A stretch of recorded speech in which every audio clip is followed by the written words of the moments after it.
Path towards selves. As many other children, I think, all my childhood, I dreamt about becoming a doctor. I liked biology.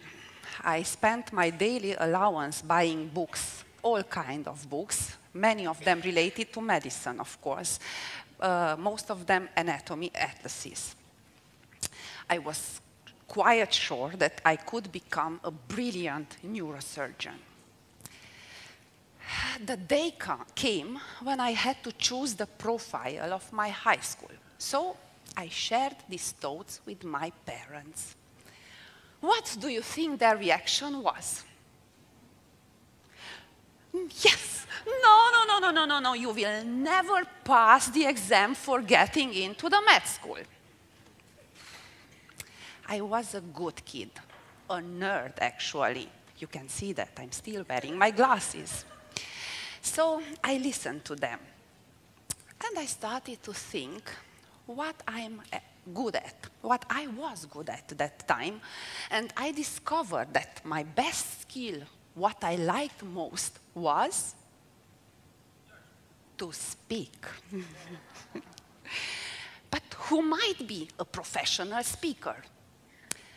Well, that period, I watched movies about doctors and lawyers, so the only reasonable answer was, of course, a lawyer. I happily shared this new plan with my parents. And what do you think their reaction was this time?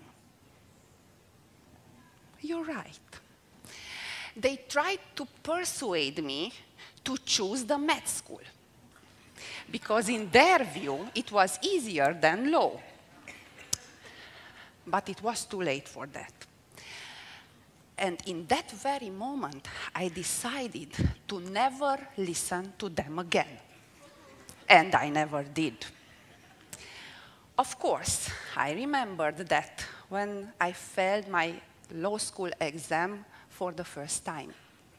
It was even more painful when I missed my second chance.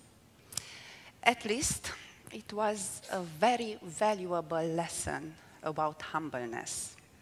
And I'm very grateful for it, because I learned it at the very early stage of my life. Anyway, finally, my inner nerd made it. I became a law student, one of the very few at the time. But as you heard in Kira's kind presentation, I'm not a lawyer. I'm a judge, the most silent participant in a trial. So I'm a judge today. I've been a judge for almost 23 years now, and it's a hell of a good thing. Still, I forgot why I am a judge today.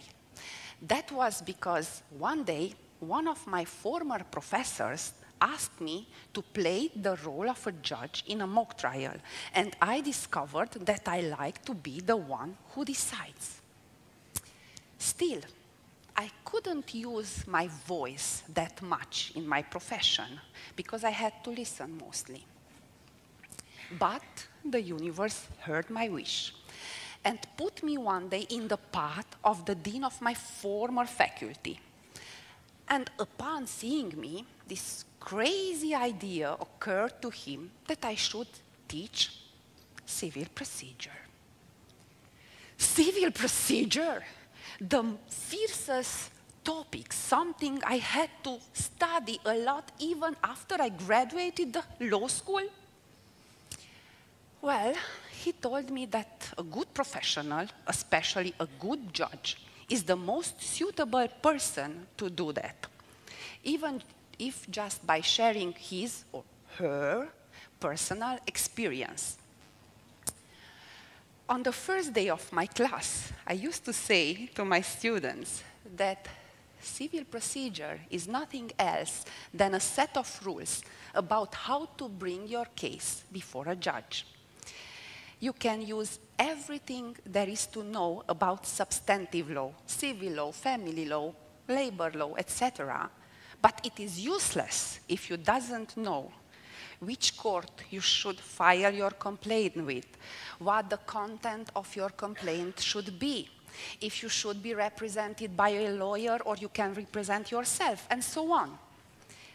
Remembering my first love, medicine, I usually use a comparison with a surgeon, saying that he could know the whole anatomy of the human body, but it is useless if he doesn't know the proper tool he should use to perform the surgery. If I were to summarize, I would say that all my life I've been listening to all the advices my parents, my professors, my colleagues, my friends, people generally gave me. But eventually, I always decided based on my inner voice. I am very grateful for every person who has ever trusted me, sometimes even more than I trusted myself.